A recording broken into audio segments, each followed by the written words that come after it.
warahmatullahi wabarakatuh. Waalaikumsalam warahmatullahi wabarakatuh.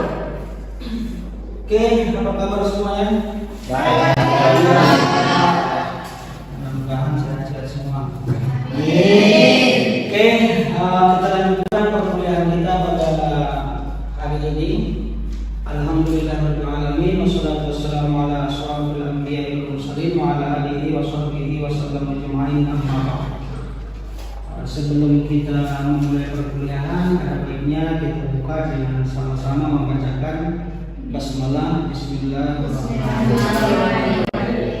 Oke, Bapak berharap kalian semua sudah siap untuk menerima materi pada hari ini terkait dengan pendidik dalam pendidikan Islam.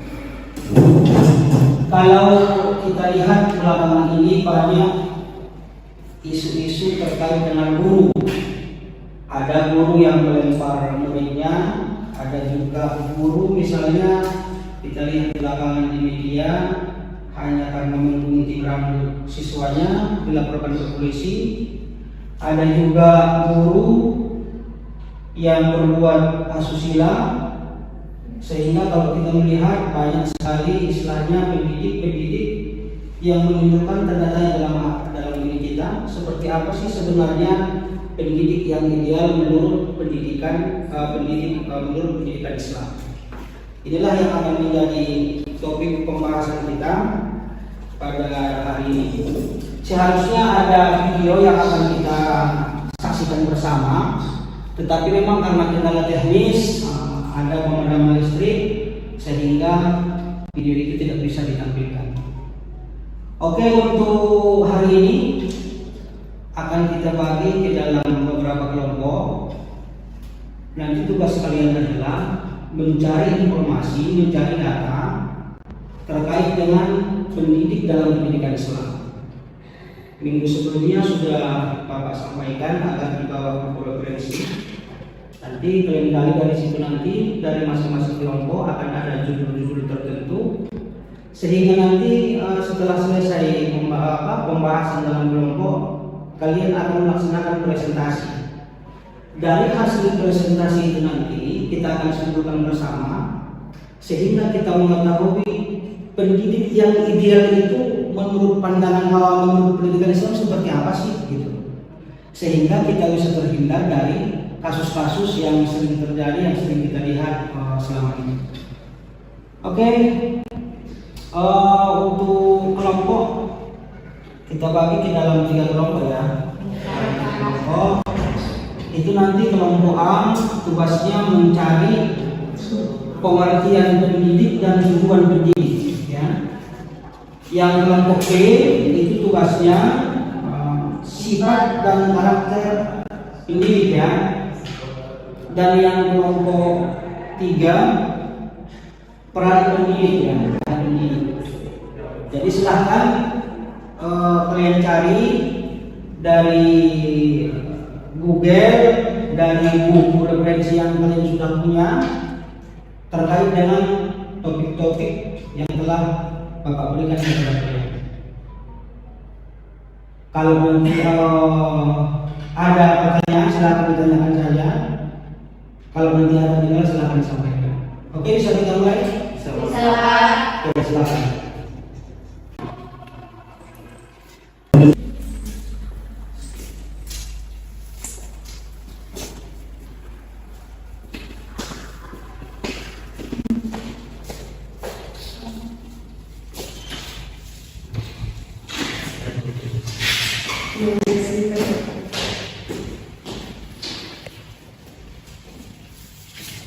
Kita lihat materinya peran pendidik dalam pendidikan Islam ya.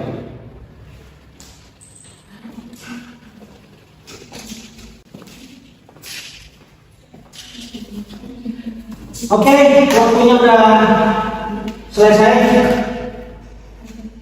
Ini Bapak seperti yang Bapak sampaikan di awal dari masing-masing kelompok untuk mempresentasikan hasil diskusinya ya terkait dengan topik pembahasan kita pada hari ini. Oke, selanjutnya kelompok 3, persilakan. Presentasi langsung. Oke, baik, terima kasih kepada Bapak dosen yang sudah memberikan kesempatan kami untuk menyimpulkan hasil diskusi kami, yang dimana kami di sini membahas tentang peran pendidik dalam pendidikan Islam.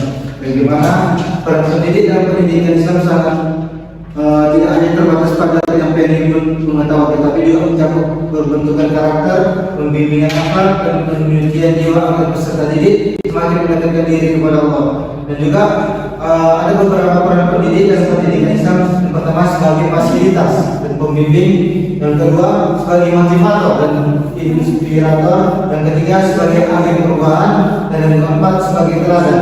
Di mana empat peran ini wajib dimiliki oleh seorang pendidik dalam pendidikan Islam. Mungkin itu saja yang bisa saya sampaikan mengenai peran pendidik dalam pendidikan Islam. Saya kembalikan lagi kepada Pak dosen. Oke, berikan materi untuk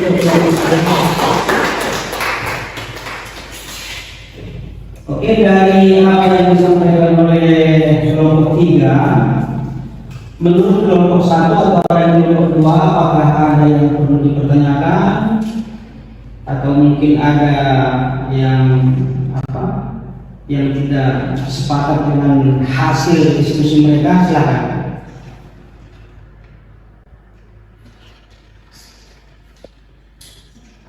Oke, kita lanjutkan sekarang dengan kesimpulannya dari apa yang telah kita bahas pada hari ini terkait dengan pendidik dalam pendidikan Islam. Sebenarnya tadi kelompok 1 sudah menyampaikan hasil diskusinya yang sangat bagus, begitu juga kelompok 2 dan kelompok 3. Tapi mungkin ada yang perlu Bapak perbaiki, karena memang tadi di kelompok 2 yang seharusnya dia membahas tentang kompetensi pendidik, mungkin tadi kurang jelas, kurang terlewatkan. Itu sebenarnya kompetensi pendidik itu nanti bisa kalian lihat nanti di undang-undang. Ada undang-undang yang menjelaskan kompetensi pendidik. Karena menurut undang-undang ada 4 kompetensi yang harus dimiliki oleh pendidik, ya. Mulai dari kompetensi pedagogi, kompetensi kepribadian, kompetensi apa lagi? Sosial, apa lagi Pak? Kompetensi profesional. Ini selalu kita tahu, cuma kita tidak lihat Pak. Masukkan dalam hasil diskusinya.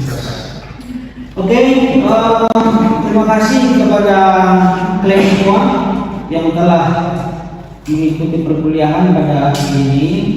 Kira-kira ada dari materi kita yang kurang jelas atau perlu dipertanyakan kembali? Oke, kalau tidak ada, untuk tugas kalian nanti, karena kita kan identik dengan Islam ya. Kita mata kuliahnya manajemen pendidikan Islam.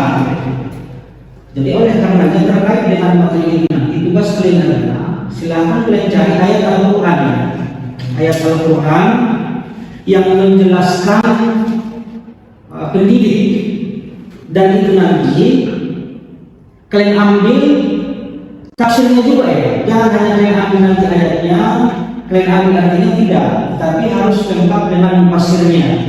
Minimal dalam satu ayat itu ada 2 mufassir, sehingga menguatkan pemahaman kita terkait dengan pendidik dalam pendidikan Islam. Karena itu sangat aneh misalnya kalau kita berbicara tentang pendidik, apalagi yang dalam pendidikan Islam, tetapi ketika kita ditanya apa ayat yang berhubungan dengan itu tidak bisa kita jawab. Makanya oleh karena itu silakan, itu tugas mandiri masing-masing dari kalian akan kita kumpul di minggu depan.